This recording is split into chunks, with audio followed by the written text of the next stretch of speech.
শিক্ষার্থীরা, অল্প কোচিংয়ে তোমাদেরকে স্বাগত। আজকে যে বিষয়টি নিয়ে আলোচনা করব, রঙিন যৌগ গঠন, অবস্থান্তর মৌলের রঙিন যৌগ গঠন। এর পূর্বের ক্লাসে তোমরা দেখছো যে অবস্থান্তর মৌলের ধর্ম সম্পর্কে আমরা জানছি, চৌম্বক ধর্ম সম্পর্কে। আজকে যেটা আলোচনা করব যে অবস্থান্তর মৌল রঙিন যৌগ গঠন করে।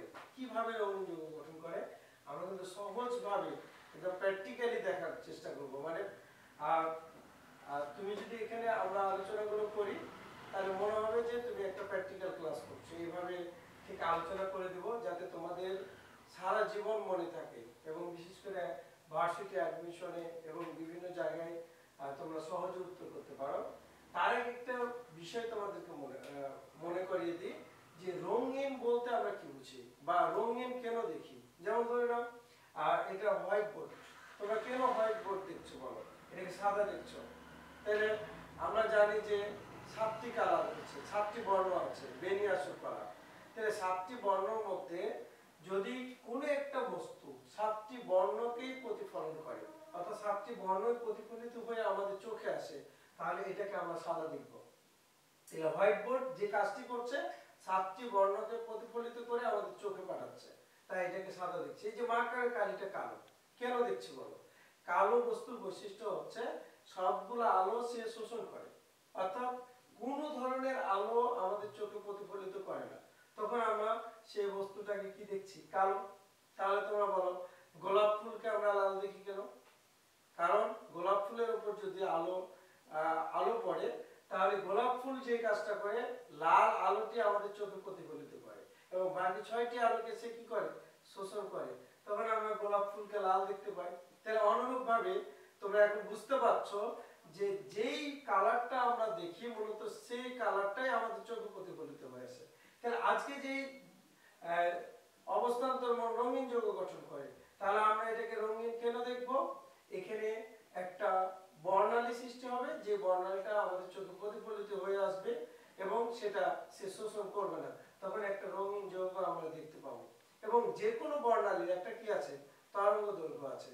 এবং তরঙ্গ দৈর্ঘ্য কিভাবে সৃষ্টি হয়, কিভাবে তারা ইলেকট্রন বিন্যাসের মধ্যে ইলেকট্রন বিন্যাসের মাধ্যমে রাসায়নিক বিক্রিয়ায় অংশগ্রহণ করে এবং রঙিন যৌগ গঠন করে, সেটা আমরা একটু দেখে নিই। তোমরা দেখতে পাচ্ছ এখানে s অরবিটালে 2টি ইলেকট্রন আছে আয়রনের। আয়রন হচ্ছে একটি অবস্থান্তর মৌল এবং সেটি রঙিন যৌগ গঠন করে যখন বিক্রিয়া করে। তাহলে এখানে দেখো আয়রনের d অরবিটালে 6টি ইলেকট্রন আছে। যখন সে ইলেকট্রন ছেড়ে দেয় অথবা ইলেকট্রন ত্যাগ করে, এখানে দেখছো আয়রন 3+, অর্থাৎ ফেরিক যখন গঠন করে, ফেরিক আয়ন যখন সৃষ্টি হয়, তখন s অরবিটাল থেকে 2টি ইলেকট্রন চলে যায় এবং d অরবিটাল থেকে আরো একটি ইলেকট্রন চলে যায়। তাহলে d অরবিটালে কয়টি ইলেকট্রন থাকে? 5টা। তাহলে এটা ইলেকট্রন যে চলে যাচ্ছে, এটা কিভাবে যাচ্ছে বলো? তোমরা আহ্বান নীতিতে জানো যে অরবিটালে আগে ইলেকট্রন প্রবেশ করবে সে অরবিটাল থেকে আগে ইলেকট্রন চলে যাবে। তাহলে s অরবিটালে আগে ইলেকট্রন প্রবেশ করছে, s অরবিটাল থেকে ইলেকট্রন আগে চলে গেছে, তারপর d অরবিটাল থেকে একটি ইলেকট্রন চলে গেছে। তাহলে এই d অরবিটালে আর ইলেকট্রন আছে কয়টি? 5টি। এই 5টি d অরবিটাল ইলেকট্রন আমরা অরবিটালের মধ্যে ইলেকট্রন গুলো এভাবে লিখতে পারি। ধরে নাও এভাবে 5টি ইলেকট্রনকে লিখতে পারি। দেখো তো এই প্রতিটি অরবিটালে ইলেকট্রন গুলো কি সমশক্তি স্তরে আছে। কি অবস্থায় আছে বলো? যদি ইলেকট্রন সমশক্তি স্তরে থাকে তাহলে তোমরা বলো, নিশ্চয় তোমরা জানো যে এই অবস্থাটাকে কি বলে? এই অবস্থাটাকে বলা হয় ডিজেনারেট অবস্থা। কি বলা হয়? ডিজেনারেট অবস্থা। যেমন ধরে নাও এটা আগে আমরা লিখে ফেলি, ডিজেনারেট অবস্থা, যাতে তোমাদের নোট করতে সুবিধা হয়। তাহলে যখন ইলেকট্রন পুরো অরবিটালে সমশক্তি স্তরে থাকে তখন সেই অবস্থাটা হচ্ছে ডিজেনারেট অবস্থা।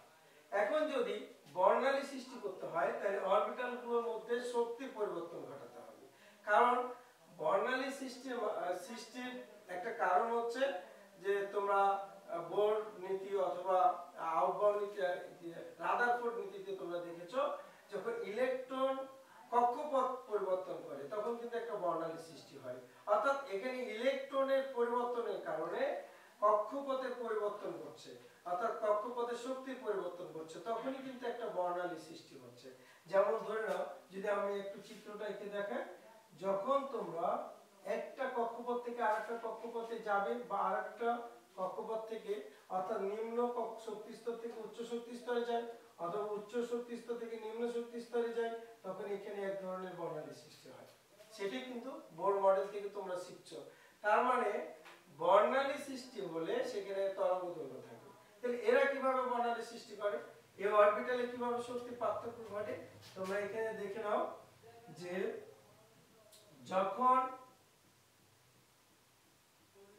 যখন অরবিটাল গুলো, একটু খেয়াল করো, যখন অরবিটাল গুলো অবস্থান্তর মৌলগুলো বন্ধনে আবদ্ধ হয়, অর্থাৎ তারা সন্নিবেশ সমযোজী বন্ধন গঠন করে, তখন সেখানে যে লিগ্যান্ড গুলো তাদেরকে কম্প্রেস করে, তাদের সাথে বিক্রিয়ার সময় লিগ্যান্ড তাদেরকে কম্প্রেস করে। তাহলে লিগ্যান্ড কি, লিগ্যান্ড বিষয়ে আমরা কিন্তু আরেকটা ভিডিওতে আলোচনা করব।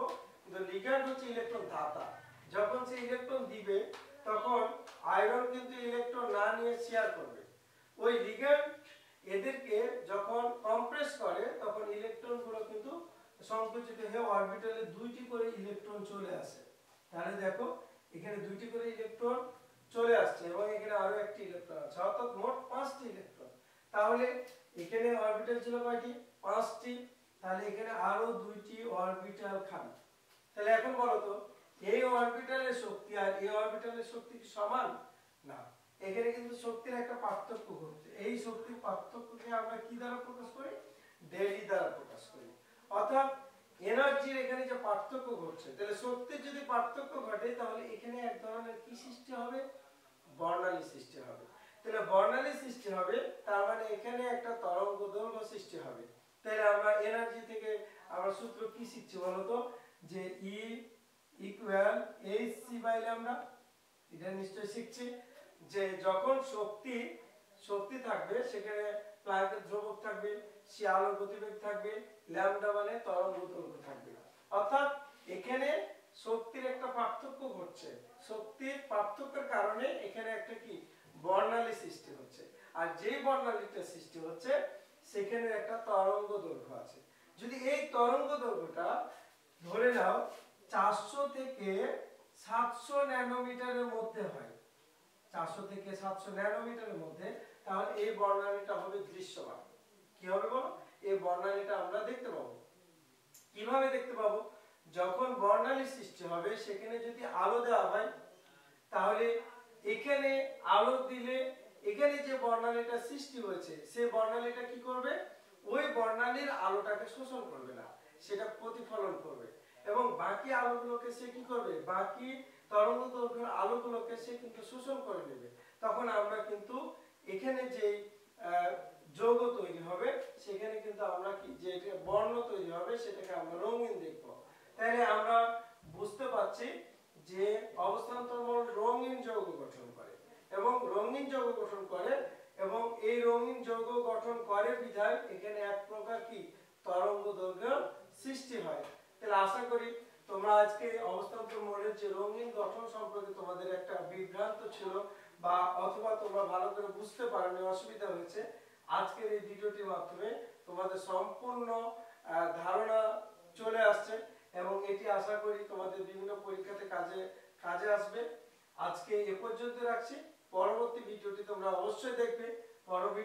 পরবর্তী ভিডিওটি দেখবো যে অবস্থান্তরমূল কিভাবে জটিল আয়ন গঠন করে এবং জটিল যৌগগুলো কিভাবে রঙিন দেখায়, সেই বিষয়গুলো নিয়ে আমরা বিস্তারিত